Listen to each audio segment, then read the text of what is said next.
সকালে গরম গরম টোস্টের সাথে এই জ্যামের এক কামড় দিলে বাইরে থেকে জ্যাম কেনা ছেড়ে দেবে। যে এতটাই টেস্টি হয় কোনো ফুড কালার বা প্রিজারভেটিভ ছাড়াই আজকে বানাচ্ছি জিভে জল আনা টক মিষ্টি হোমমেড কালো জামের জ্যাম। একবার বানিয়ে পুরো বছর জুড়ে এনজয় করতে পারবে।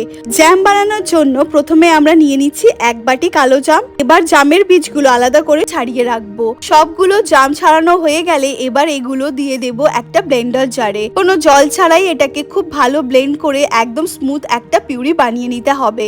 এবার একটা কড়াইতে এই পিউরিটি ঢেলে মাঝারি আছে জাল দিতে হবে। কিছুক্ষণ ফুটে উঠলে এতে আমরা মিষ্টির জন্য দিয়ে দেব পরিমাণ মতন মিছরি। তোমরা চাইলে চিনি বা গুঁড়ো দিতে পারো। জ্যামের স্বাদ আরো একটু চটপটা করতে আমরা এতে দিয়ে দিচ্ছি বিট লবণ। আর জ্যামটাকে দীর্ঘদিন ভালো রাখতে আর পারফেক্ট টেক্সচার দিতে যোগ করব কিছুটা লেবুর রস। নাড়তে নাড়তে যখন দেখবে জ্যামটা একদম ঘন হয়ে কড়াইয়ের গা ছেড়ে আসছে, তখনই বুঝবে আমাদের জ্যাম তৈরি। ভিডিওটা কেমন লাগলো জানিও। দেখা হচ্ছে পরের ব্লগে। বাই।